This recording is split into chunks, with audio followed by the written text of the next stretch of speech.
years ago, I moved to research, which I like more. And teaching is fun, but luckily, I went to research and then I got sick 3 years ago. So it's good I was in research actually. Because teaching with a wheelchair is very hard. First, actually, I would like to thank Dr. Gray Morning, because I think he's doing a tremendous job in raising the voices of indigenous people all over the world. I think a lot of us who came here belong to nations that were either wiped out, oppressed, or are in the process of being wiped out. So it's very important for us to get together, learn from one another's experience, and try and come up with a strategy, hopefully, to prevent such things from happening in the future. Now I know it's not easy, because a human nature, unfortunately, is, I would say, greedy, life wars, want to take over other lands. That's natural, and we have to take that into perspective. Humans, naturally, we have a violent tendencies. So it's important how we can work together to try and limit these tendencies, or limit these actions, and hopefully prevent them, which, you can't do that. Throughout history, nations fight and men kill each other, men kill one another. So today I want to present a paper. It's entitled "The Gaza Genocide and a New Economic Reality." However, before I start presenting my paper, I would like to give you a brief background. First, a geographical background, and then a brief historical background about the Palestinian-Israeli conflict, and then hopefully, if I have time, I'll delve more into the paper and what I was trying to say and how it concluded. So, you can stop me after when I have 4 or 5 minutes before I end in 5 minutes, so I can wrap up if I'm talking too much. So let's first start with geography, okay? So because, spatial economics is important, you have to know where you are first, right? So where does Palestine lie? Palestine lies, the historic land of Palestine, I should say, where now is Israel. It lies in the Middle East, surrounded by Arab nations, Arab countries, where we have Egypt, Jordan, Syria, Lebanon, and in the middle you have the historic land of Palestine. Now inside the historic land of Palestine, now this is very important, we can split it into 3 parts. One is the Gaza Strip, which is on the coast of the Mediterranean and bordering Egypt. And on the other side we have the West Bank, which is, it's called the West Bank because there used to be a river, it was a big river, for the Israelis took the water, and it was very small actually. But it was called the West Bank, that's why it was called the West Bank, it was west of the river, right? And inside the West Bank, Jerusalem belongs to the West Bank. And then in between Gaza and the West Bank, the rest of the historic Palestine. Now, after getting the geography out of the way, now we'll go to the history. How did it all start? Now, it all started, of course, before, a long time ago. But we can say that it started after the end of World War I. Now, of course, there were a lot of seminars, there were a lot of things that led up to that. But let's take that, let's start over there, because I don't want to go back to history because we don't have much time. So we're going to start at the end of World War I. At the end of World War I, what happened? The Ottoman Empire had collapsed. They were defeated because they were allied by the Germans. the British and the French, of course, won World War I. So they decided, right, they want to divide the Middle East. You know, the Middle East was one big chunk. And it caused a lot of problems for them, because one time we attacked Europe from the west, took over Spain, Portugal, and were defeated in France. And the other time we attacked from the other side, were defeated in Vienna. So they realized, what can we do? Divide them, right? Very smart, actually. So the British and the French got together, and there was a treaty called Sykes-Picot, where the British and the French divided the Middle East into small parts, and each took a part. Now, the historic land of Palestine was under the British mandate. The British took it. Now, at that time, Palestinians didn't know what occupation was. Of course, we are ignorant people, we have to say that. So we are to blame too. We're mostly farmers. A lot of us used to serve in the military during the Ottoman Empire. Of course, no education. We did not know what United Nations were or any of that stuff, right? Now, most of us, I'll say. Of course, there were elite education, but the elite were educated, but the rest of the people, we didn't know what was going on. So to us, being under the British occupation is not a big deal. Who cares? So what's the difference? What's the big deal, right? So after they divided us and went under the British occupation, there was another declaration which the President didn't know about till later on, and the neighboring Arab countries. It was called the Balfour Declaration. Now, the Balfour Declaration gave the Jews the right to establish a state inside the historic land of Palestine. And remember, that was after World War I. So we're talking about 1919, right? Somewhere around that period, right? So later, after the Balfour Declaration, the elite Palestinians knew about it, and an uprising happened before World War II. However, the British were able to oppress the uprising, and with the help, of course, the other nations, and the rest of the Arab world was under occupation, so nobody was able to help the Palestinians. So British were able to keep them in control and prevent further escalation. Of course, World War II came about. The leaders of the Palestinians tried to ally, actually we allied with the Germans to try and get rid of the British. However, things didn't play well, and the Germans were defeated. And after the defeat of the Germans, the Balfour Mandate came to existence, and in 1948, the State of Israel was created on the land of Palestine, the historic land of Palestine. Of course, in 1948, the Palestinians fought. However, there was no, were not a match to the Jewish trained and well-equipped military, even though the Arabs all helped the Palestinians, but still they were very weak. And technology, of course, we had no technology at that time.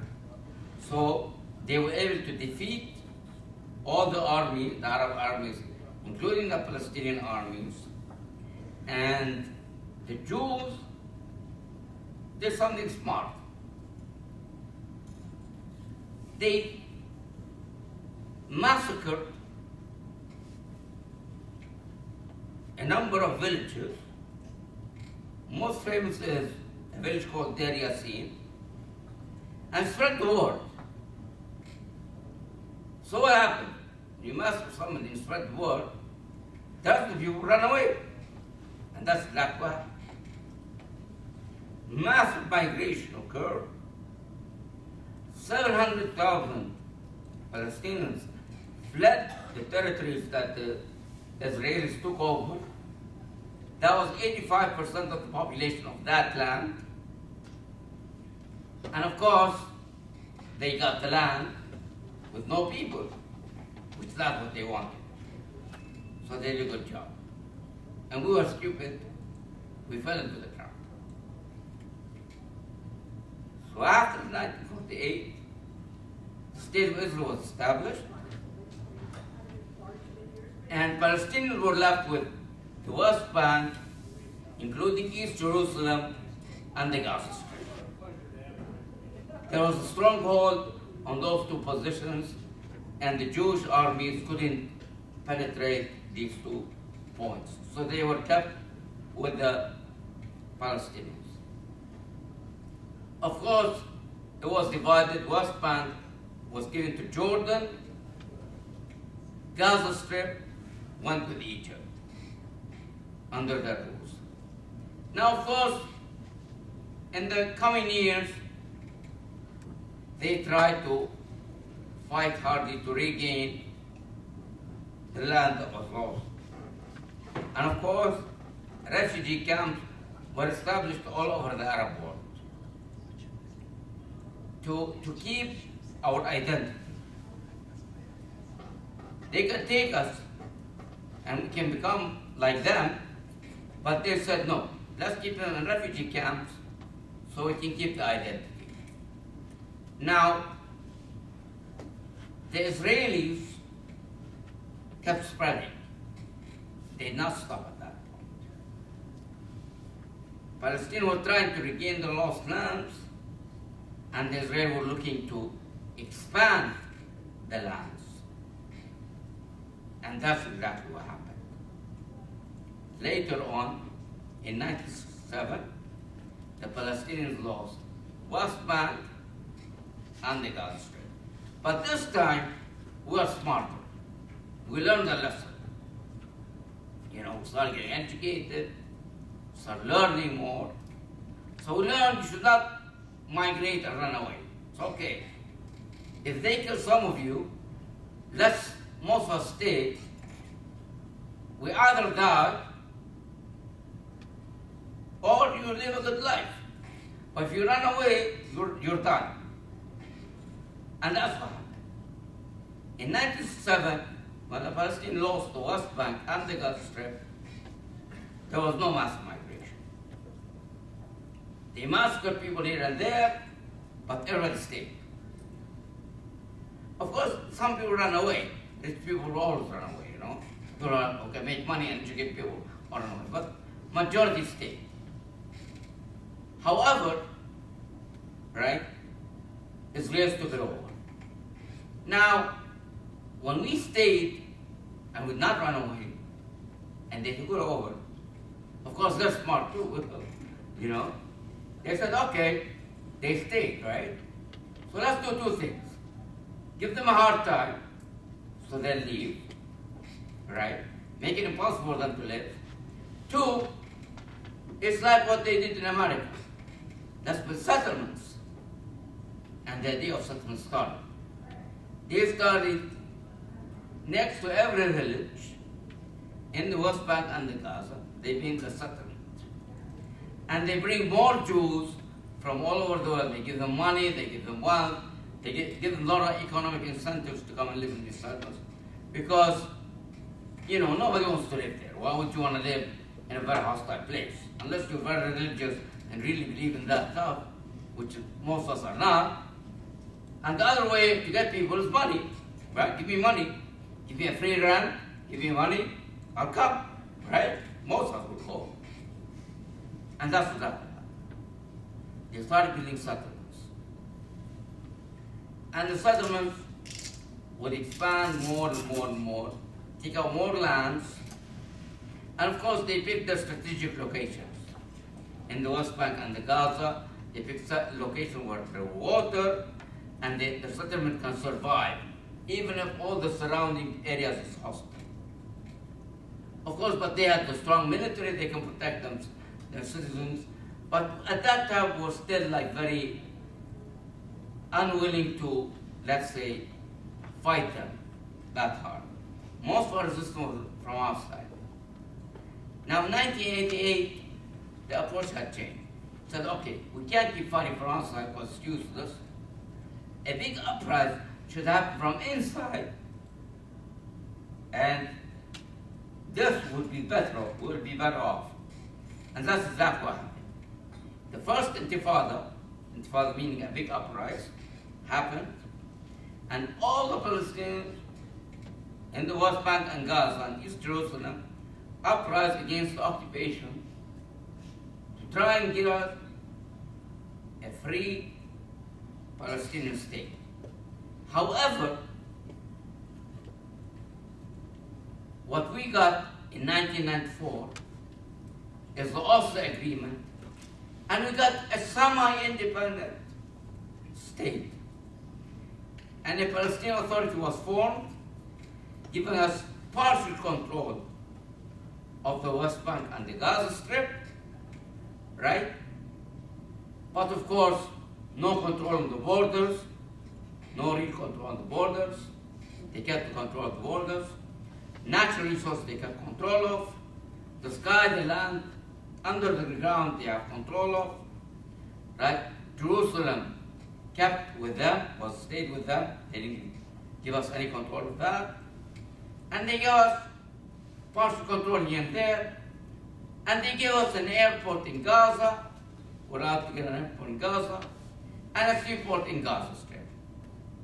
However, the airport is very limited, They kept security over there. And the seaport, they had a strong iron grip on the seaport, the airport, the borders. So they didn't really give a lot of independence, but they gave, I would call it a semi-independent economy and a semi-independent state. That's what they did. They gave us an economy, and we broke away from the economy, but our economy stayed dependent on their economy. They kept in control of three aspects which kept us dependent on them: the borders, currency, and our mobility. And with those three, they were able, of course, to control everything. They can always turn the switch whenever they want. But in 1994, we accepted, we agreed. We said, okay, something better than nothing, right? And that's what we all want. And hopefully, this is going to give us a state. And that's what was agreed on 94. Initially, you start with the West Bank and Gaza. Slowly, they pull out. We get our free independent state, and we're done, They get their own state, we get our own state, conflict's over, and we all can relax. Now, some of us would not, of course, a minority of us who want the whole thing. They can keep fighting, but we're done. Most of us will settle down and we're done, right? And that was the plan. Now, of course, that was our plan, but that was not their plan, They kept instigating after 94. They kept pushing. They pushed us to a point. Now, of course, they know how to push us, right? They pushed us to a point where we rebelled, and we had the second intifada, and it started in 2000. This time, we are stronger. They are smarter, but we're also learning. Every time we learn better, right? And we're stronger this time. First intifada, we had rocks on. We'll throw stones and rocks and stuff like that.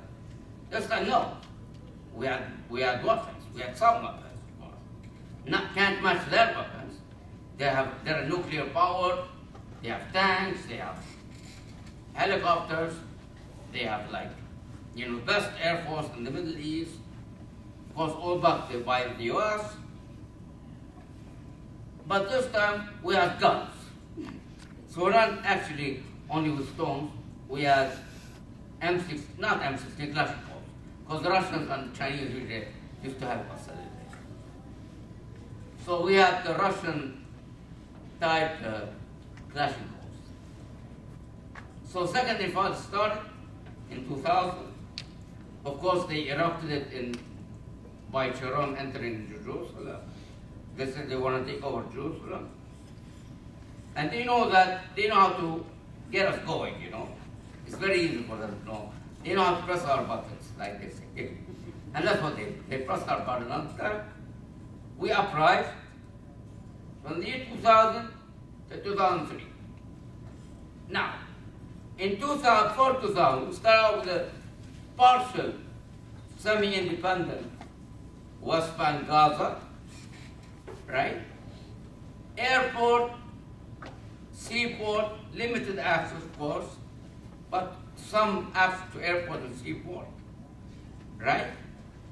Now, West Bank, no airport, no seaport, settlements are continuing to expand.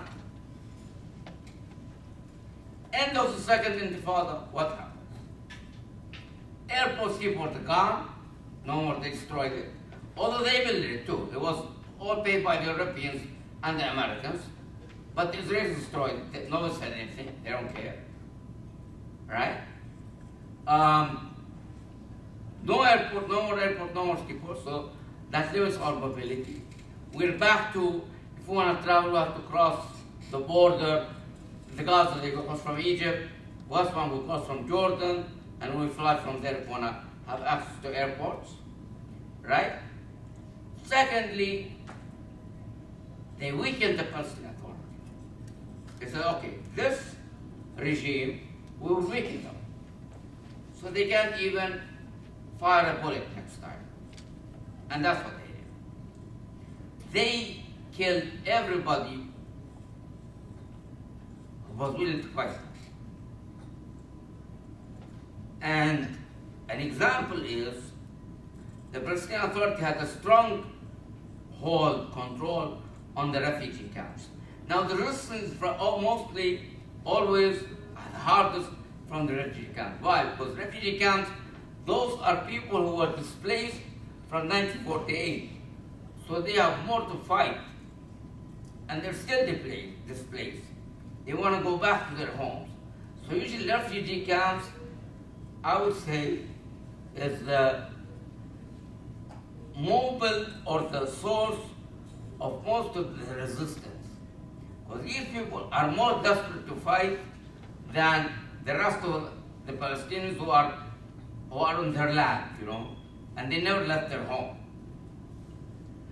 So the Palestinian Authority had a strong control of the refugee camps, and one of the most hardest refugee camps who always gives trouble to the Israelis is Jenin refugee camp, which was under the leadership of a guy called Abu Shushi.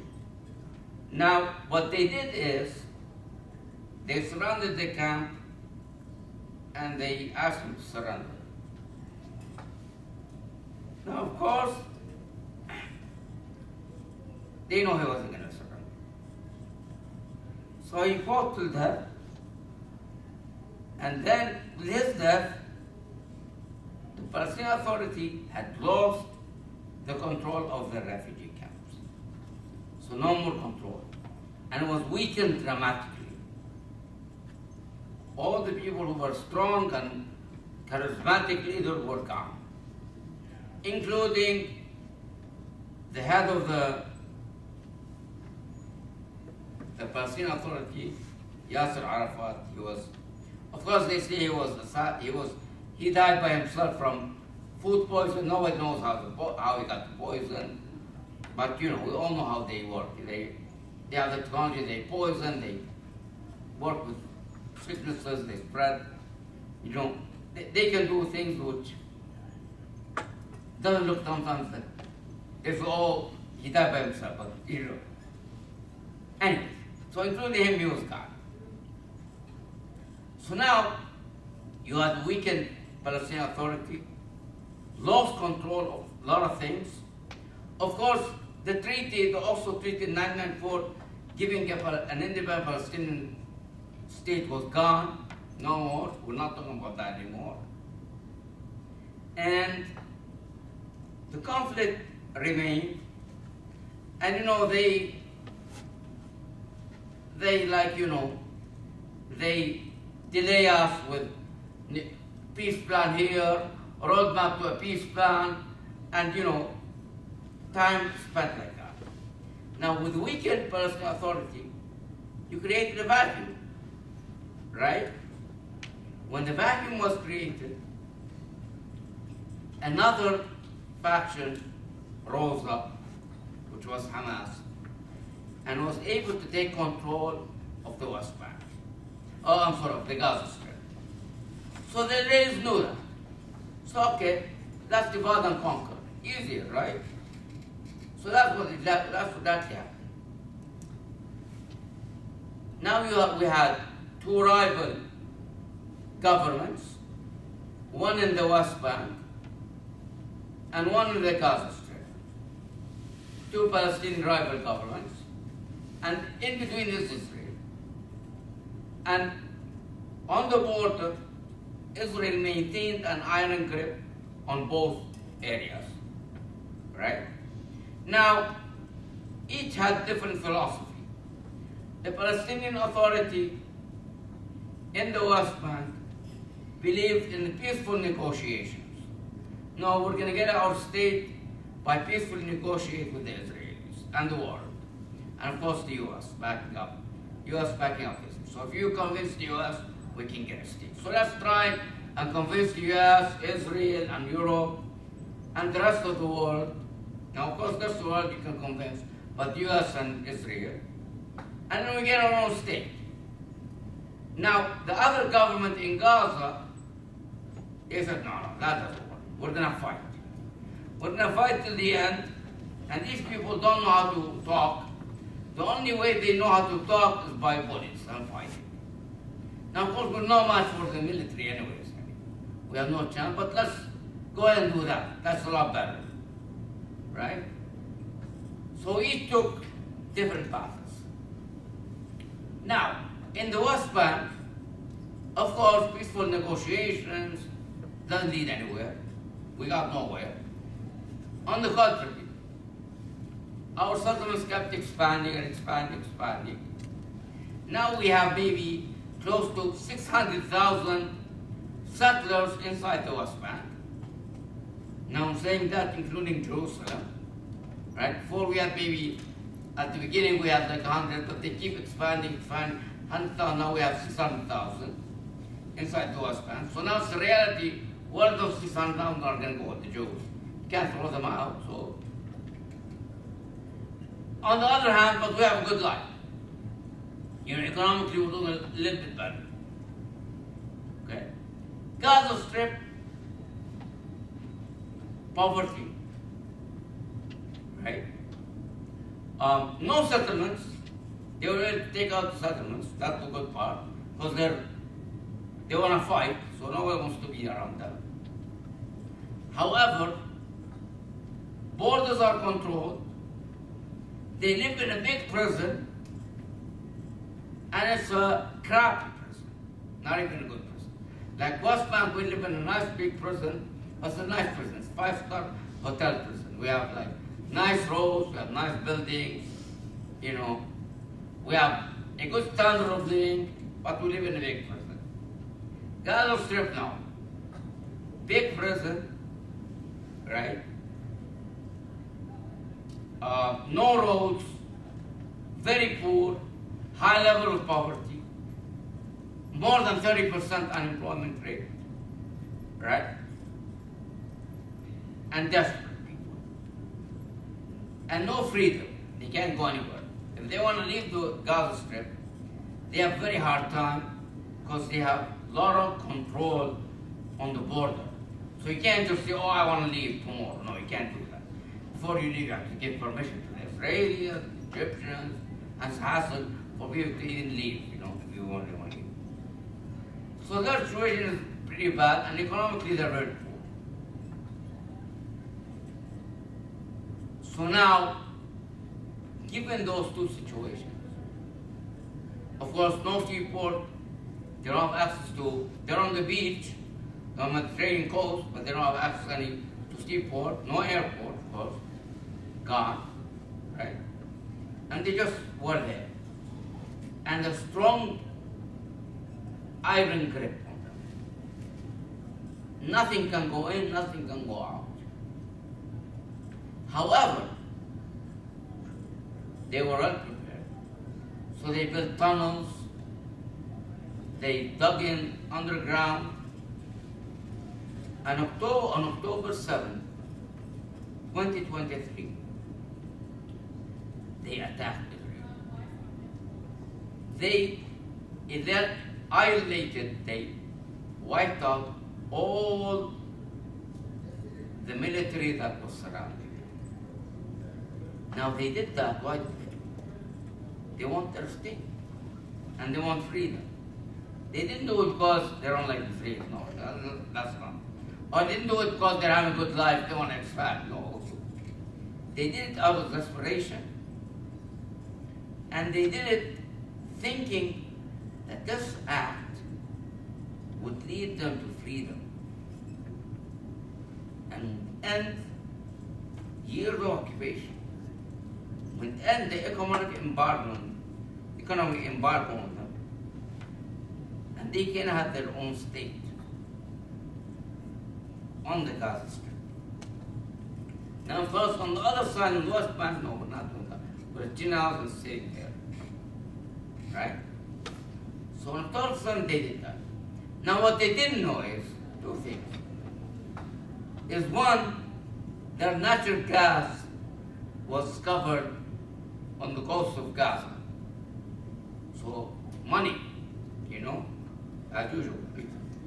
More economic resources. Gaza now looks good. There's a lot of natural gas. So if Israel expands and takes over Gaza, that's more money, that's good, right? They didn't realize that. And Israel now wants the coast, wants the whole coast, right? The other thing they didn't realize is the world doesn't care that much about genocide that much. We can overlook. It's okay. And they took refugees. What they did is they said, okay, if we do that, they're gonna bomb us, right? They can nuke us with nuclear weapons. So we're gonna take refugees, Israeli refugees, and keep them in there with us so they can't harm us. Because otherwise they nuke us. They come with planes and tanks and bombs and bomb us and nothing. So that was, they launched an attack. They took, I think, around 200 Israelis, hostages, and they said, okay, we're ready to negotiate. I want freedom. Give us freedom, we'll give you back all the hostages, and we're done. Right? But Israel responded in a very harsh way. It was actually, I think, when I look at now what happened, this is what they wanted. They want to expand and get rid of the Gaza Strip, the Palestinian, of course, not the land, they want the land. But they want the land without the people. So, hey, they get them a present. And that's what happened. They launched a massive attack, and they started killing people left and right. Now, what happened is, from October 7th till August 27th, October 7th of 2023, till August 23rd of 2024, 40,476 Palestinians were killed. Mostly women, children, and elderly. Right? 93,700 injured. Now injury, not about that small injury, no leg, no arm, disabling. Right? And 10,000 missing under the record. Now, not only that, they destroyed all the infrastructure. Roads, buildings, hospitals, sewage, water, right? So they created a situation where the place is unlivable anymore.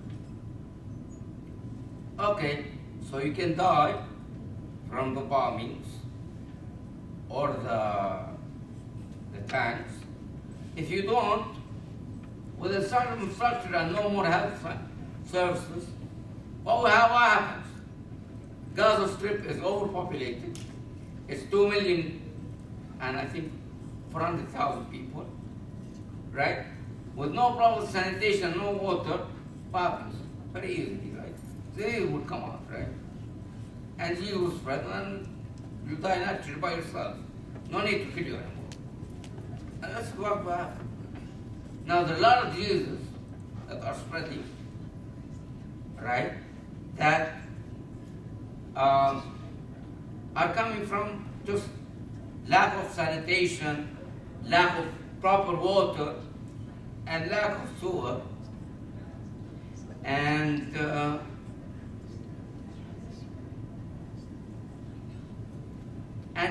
in the result, all you have to do is surrender and stop. Now, to do that,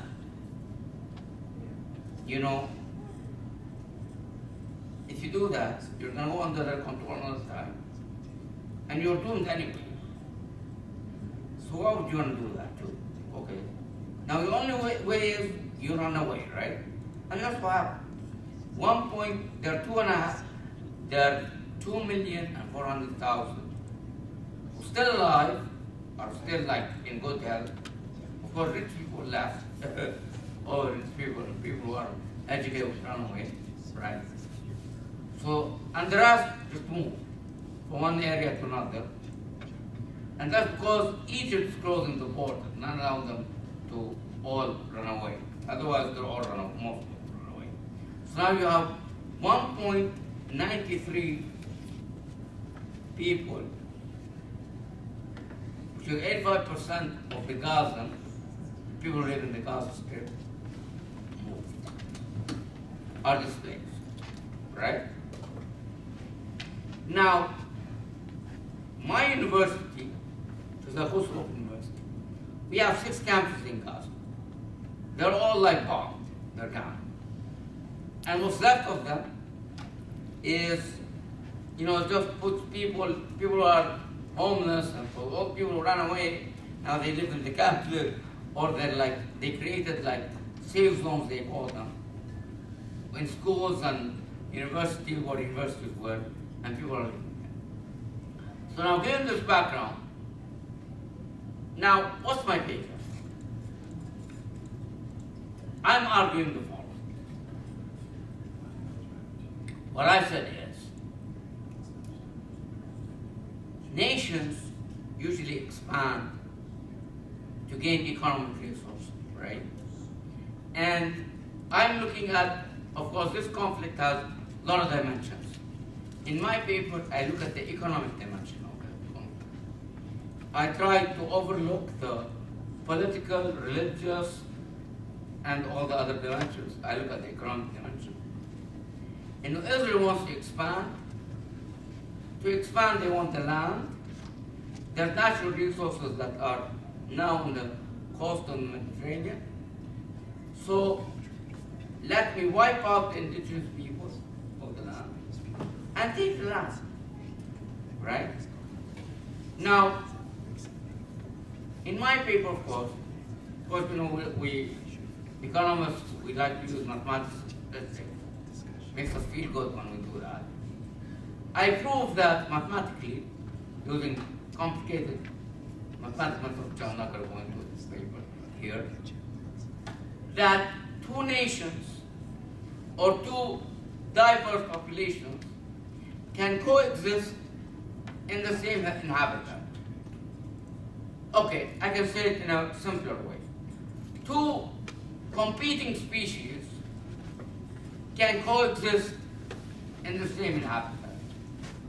It can happen. One species doesn't have to wipe out the other one for both species to exist. They can exist. And of course, I prove it in my paper mathematically that it can happen. So there's no need to wipe me out for you to exist, right? We can both exist and have a somewhat of good life, right? So there's no need for Israel to wipe out the Palestinians in Gaza, to take control of the natural resources and the land, right? If we allow this to happen, you create a new economic reality. That's what I call it. Now I'm creating a reality where I'm allowing, I'm not saying this didn't happen, I'm not saying that. But what I'm saying is, if you create it, if you allow it in this century to happen another time, you're creating a new economic reality that you're allowing nations to say, okay, I want to expand, but I want, for when I want to expand, I want the people, I want the land most of the time. So let me wipe out the indigenous people and not get the land. Oh, I'm done? How much do I have? 20, okay. Yeah, so that's my argument. All right.